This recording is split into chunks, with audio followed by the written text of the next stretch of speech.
Joint Hindu family business का merits और limitations इस वीडियो में हम लोग देखने वाले हैं। तो बेटा, जॉइंट हिंदू फैमिली बिजनेस क्या होता है? एक ऐसा बिजनेस जो हिंदूज साथ में करते हैं। जब हम हिंदू की बात करते हैं उसमें जैन, बुद्धिस्ट और सिख भी हो सकते हैं। ये जॉइंट हिंदू फैमिली बिजनेस सिर्फ इंडिया में है, वर्ल्ड में कहीं भी नहीं है। ठीक है। इस फैमिली का जो मेंबर्स रहते हैं, हेड कौन रहता है? कर्ता। बाकी लोग को क्या बोलते हैं? को पार्टनर्स। रजिस्ट्रेशन कंपलसरी नहीं है। कौन सा कायदा लागू होता है? Hindu succession act 1956। तो ये जो फैमिली साथ में बिजनेस करता है, इसके फीचर्स हमने पिछले वीडियो में देखे थे। आप कमेंट सेक्शन में या प्लेलिस्ट में चले जाना तो आपको मिल जाएगा वो वीडियो। ये वीडियो में हम मेरिट्स और लिमिटेशंस देखने वाले हैं। नाउ एक एक करके मैं शुरू करता हूं। Effective control. Now Hindu succession act 1956 ने कर्ता को एब्सोल्यूट डिसीजन मेकिंग पावर दिया है। उसका डिसीजन बाकी को पर्सनल्स चैलेंज नहीं कर सकते, अकाउंट्स मांग नहीं सकते। जब फैमिली में झगड़ा होकर बंटवारा होता है तो ही वो लोग अकाउंट्स मांग सकते हैं, वो लोग अकाउंट्स भी मांग नहीं सकते। तो बिकॉज कर्ता can take quick decisions immediately on the spot without consulting anyone, absolute business control रहता है। कोई इंटरफेयर नहीं कर सकता। और कर्ता होता कौन है? एल्डेस्ट मेल पर्सन, मतलब बाकी लोग चैलेंज भी नहीं कर पाएंगे। पहला, कंट्रोल पूरा रहता है। दूसरा, कंटिन्यूड बिजनेस एग्जिस्टेंस। मेरा एक पहचान का है, दोस्त है, वो लोग 40 लोग हैं एचजीएफ में। 10 साल पहले उनका मेंबर में डेथ हो गई। ये लोग साथ में बिजनेस संभालते हैं, बट क्या हुआ? उसके डेथ के बाद क्या बिजनेस बंद हुआ? The answer is no. क्यों? बाकी लोगों ने संभाल लिया। So continued business existence. अच्छा, कर्ता की डेथ हो जाती है, 40 में से कर्ता की डेथ हो गई, तो बाकी 39 लोग क्या करेंगे? जो एल्डेस्ट मेल मेंबर है उसको चुन लेंगे। सो बिजनेस एग्जिस्टेंस कंटिन्यू रहता है। इसके विपरीत सोल ट्रेडर, किराना शॉप है, डेथ हो गया और सब दूसरा कोई नहीं है फैमिली में, तो धंधा बंद हो जाएगा। सो इनको कंटिन्यूड बिजनेस एग्जिस्टेंस बोलते हैं। इनका धंधा टर्मिनेट या बंद नहीं होता है, बाकी मेंबर्स संभाल लेते हैं। लिमिटेड लायबिलिटी ऑफ मेंबर्स, इसका मैं एक लाइव एग्जांपल दूंगा। 4 मेंबर्स है, चारों का उसमें कर्ता एक है, बाकी 3 को पार्टनर्स है। 25-25 हजार चारों ने लगाया, कितना हुआ? 1 लाख। अब धंधे का लॉस हो गया, लाइबिलिटीज 1,30,000 है, तो संपत्ति बेच के होगा। पहले तो चारों का 25-25-25-25 गया, अभी कितना कम पड़ रहा है? 30,000। तो किसको लाना पड़ेगा? कर्ता। कर्ता। बाकी को पार्टनर्स को लाने की जरूरत नहीं, क्योंकि उनका लायबिलिटी लिमिटेड है, कर्ता का लायबिलिटी अनलिमिटेड है। सो 30,000 जो शॉर्ट पड़ रहा है कैपिटल जाने के बाद, वो किसको भरना पड़ेगा? कर्ता। मतलब को पार्टनर्स का लायबिलिटी लिमिटेड है, ज्यादा से ज्यादा उनका क्या जाएगा? धंधे में जो शेयर है, उनको पर्सनल संपत्ति बेचने की जरूरत नहीं है, कर्ता को पर्सनल संपत्ति बेचना पड़ेगा। ना आपके मन में आ रहा होगा ये तो अन्याय हुआ, कर्ता को ज्यादा देना पड़ेगा, लेकिन कर्ता को effective control, decision making power सब दिया हुआ है। जहां पे जवाबदारी है वहां पे लायबिलिटी भी तो आता है। Next, increase loyalty and cooperation. ना जो एचयूएफ का जो बिजनेस है, इसमें वैसे तो 5-10 होते हैं, ये तो 40 में बहुत रेयर केस में होता है। सबको पता है साथ में धंधा करेंगे, कमाएंगे, साथ में खाए पिएंगे, झगड़ा हो गया, बंटवारा हो गया, आमदनी भी कम हो जाएगा। सो एक प्रकार का लॉयल्टी एंड कॉपरेशन, क्योंकि एक ही फैमिली करता है, इतने सालों से एक दूसरे को जानते हैं, माता पिता भाई बहन ये लोग सब मिलकर धंधा करते हैं, तो एक प्रकार का लॉयल्टी रहता है, एक दूसरे के प्रति समर्पण रहता है। ठीक है। तो इससे क्या होता है, बिजनेस में कॉपरेशन जब मिलता है, एक पीसफुल माहौल है, तो धंधा बहुत फास्ट आगे बढ़ता है। आ रहा है समझ में? So increase loyalty and cooperation. आप इसमें और भी कुछ पॉइंट जोड़ सकते हो, जैसे कि लिमिटेड टैक्सेस। जो सोल ट्रेडर है ना, अकेला आदमी, उसको कितने तक माफ है? 2.5 लाख। एचएफ को भी सेम टैक्स है, 2.5 लाख तक नो टैक्स। आ रहा है समझ में? फिर क्विक डिसीजन मेकिंग भी आप डाल सकते हो, लेस गवर्नमेंट रिजिडिटी भी डाल सकते हो, गवर्नमेंट स्ट्रिक्ट नहीं है, रजिस्ट्रेशन की कंपलसरी नहीं है, ऑडिट की ज़रूरत नहीं है। सो ये सारे पॉइंट्स आप एडवांटेज में जोड़ सकते हो 4 के अलावा। आया समझ में? तो हम लिमिटेशन में आते हैं। Now limitation, limited resources. आप एक नॉर्मल एचयूएफ फैमिली देखोगे, उसमें आपको 5 से 8 मेंबर्स मिल जाएंगे। 40 तो रेयर ऑफ रेयर केस में होता है। सो एचयूएफ वाले पैसा कहाँ से लाएंगे? खुद से करता, बाकी को पर्सनर्स अपना सेविंग्स या बोरिंग फ्रॉम फ्रेंड्स, रिलेटिव्स या बैंक्स। ठीक है। सो बोलने का तात्पर्य यह है कि ये लोग 4, 5, 8 जन है, तो पैसा धंधे में जो लगाया जाएगा वो क्या होगा? लिमिटेड होगा। छोटा धंधा है, बड़ा धंधा नहीं रहता है, लिमिटेड साइज रहता है। अब लिमिटेड रिसोर्सेज में आप एक और पॉइंट बोल सकते हो, लिमिटेड रिसोर्सेज मतलब साइज ऑफ बिजनेस क्या हो जाएगा? लिमिटेड हो जाएगा। यदि कैपिटली लिमिटेड है तो साइज ऑफ धंधा लिमिटेड रहेगा। दूसरा, अनलायबिलिटी ऑफ कर्ता। मैंने अभी एग्जांपल दिया था कि 1 लाख रुपए में 25, 25, 25, 25 चारों का कैपिटल गया, लेकिन कर्ता को अपने घर से कितना लाना पड़ेगा? 30,000। तो ना कर्ता का लायबिलिटी अनलिमिटेड है तो वो रिस्क कम उठाएगा, क्योंकि उसको पता है उसको खुद की जेब से लाना पड़ेगा। तो ये बाकी को पर्सन्स के लिए एडवांटेज है लिमिटेड लायबिलिटी का, बट कर्ता के लिए क्या है? वो डिसएडवांटेज है। भाई मुझे लगता है कि धंधा को लॉस हो गया, बाकी लोग का सिर्फ कैपिटल जाएगा, मेरा तो कैपिटल जाएगा प्लस घर से लाना पड़ेगा, कम पड़ा तो मैं रिस्क कम लूंगा। तो ये डिसएडवांटेज बन जाता है। डोमिनेंस ऑफ कर्ता। ना यदि कर्ता स्किल्ड नहीं होगा तो वो लगातार गलत फैसले लेते जाएगा, उसका मैनेजमेंट अच्छा नहीं है। बाकी अच्छा, हिंदू सक्सेशन एक्ट 1956 अनलिमिटेड ताकत देता है कर्ता को, बट उसका मैनेजमेंट स्टाइल सही नहीं है या स्किलफुल नहीं है, तो धंधे को उसका मिसमैनेजमेंट या लैक ऑफ स्किल की वजह से लॉस में लेके जाएगा। प्लस डोमिनेंस ऑफ कर्ता की वजह से कई बार एचईएफ में झगड़ा होता है।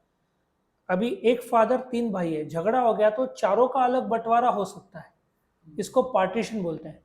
पार्टीशन 2 प्रकार के होते हैं, कर्ता 3 भाई चारों अलग हो गए, टोटल पार्टीशन। कर्ता अलग हो गया, 3 भाई अलग हो गए, पार्शियल पार्टीशन।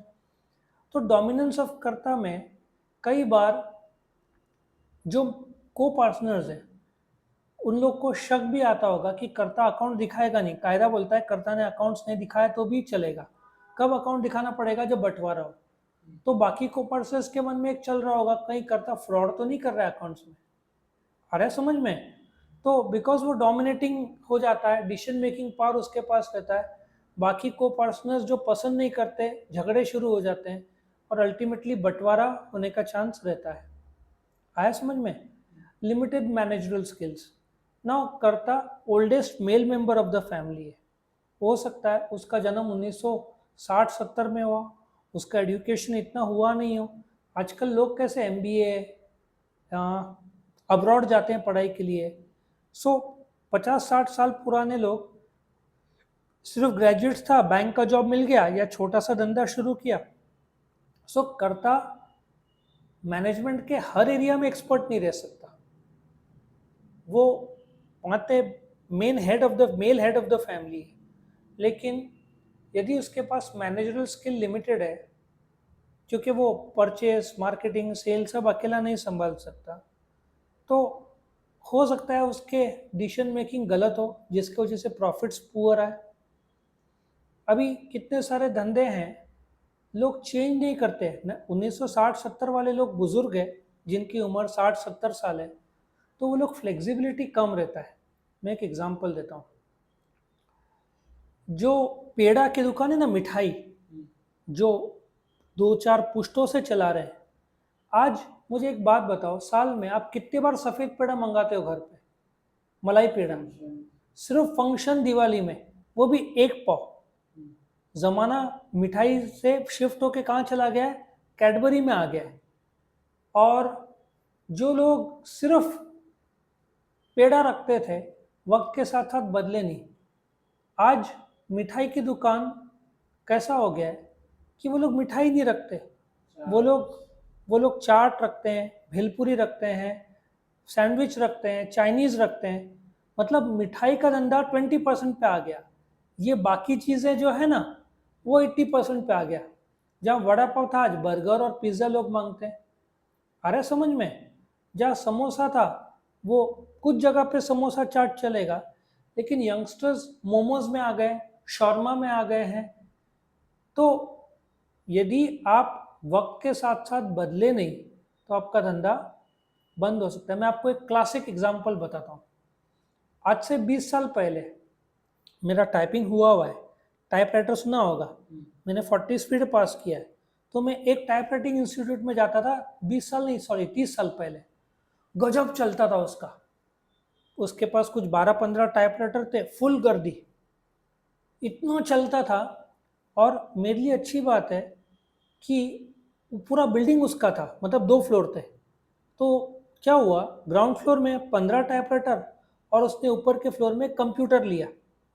लोग शिफ्ट हो रहे थे ना टाइपराइटर से कंप्यूटर, तो एक कंप्यूटर लिया, बस एक लड़का लगा दिया, बट फिर वो बंद कर दिया कंप्यूटर। ठीक 4-5 साल बाद टाइपराइटर गायब होने लगा, कंप्यूटर आ गया, सस्ता होने लगा कंप्यूटर। पहला कंप्यूटर मैंने 40,000 रुपये का लिया था, आज 10-15 हज़ार में भी आपको मिल जाएगा कंप्यूटर, सेकेंड हैंड 5,000 में मिल जाएगा। नया था और मुश्किल से आज 100 GB, 50 GB। आजकल तो टीबी की बात होती है, 1 TB, 2 TB।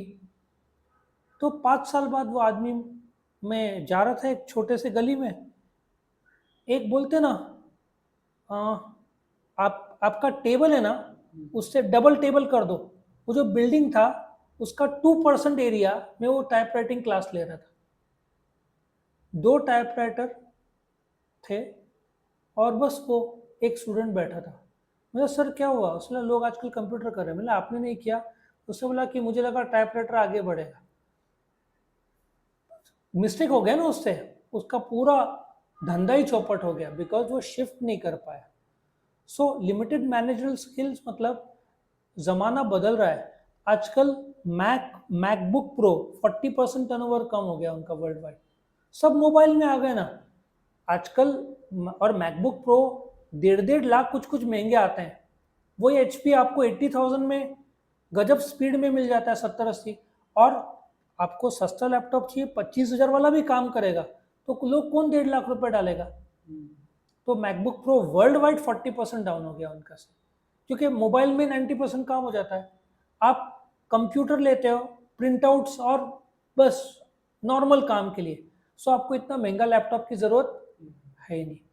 सो ये एक एग्जांपल है। तो आई होप आपको ये मेरिट्स और लिमिटेशन समझ में आया। आप क्या कर सकते हो, मीनिंग पहले डाल सकते हो, फिर मेरिट्स और फिर लिमिटेशंस ऐसे डाल देना। आपको वीडियो पसंद आया तो ज़रूर से लाइक करना। ये क्वेश्चन है सर, एक कप और के फॉर्म होता है जी। सॉरी, कप और के फॉर्म होता है। कब फॉर्म होता है? हाँ। मैंने आपको बताया था ना, HUF फॉर्म कब होता है, जब परदादा, दादा, पिताजी और मैं, यदि 4 जनरेशन से प्रॉपर्टी पास हो रही है तो मैं HUF फैमिली फॉर्म कर सकता हूँ। ऐसे आप हिंदू हो तो आप HUF फैमिली फॉर्म नहीं कर सकते। 4 जनरेशन से प्रूव करना पड़ेगा आपको एक प्रॉपर्टी 4 जनरेशन से पास ऑन हुई है, तब जाकर आप HUF बना सकते हैं। वरना आप हिंदू हो, आपको HUF का दर्जा प्राप्त नहीं होगा। इसका डिटेल एक्सप्लेनेशन मैंने पिछले वीडियो में पूरा बताया था, HUF के मीनिंग और फीचर्स। उसके फॉर्म होता है सर। सॉरी, HF के फॉर्म होता है। एक हिंदू का है, जैसे बिजनेस ऑर्गेनाइजेशन के अलग अलग प्रकार होने चाहिए। एक सोल ट्रेडिंग और पार्टनरशिप 2 ही मेन प्रकार है, फिर कंपनी आ जाता है जिसका रजिस्ट्रेशन कंपलसरी।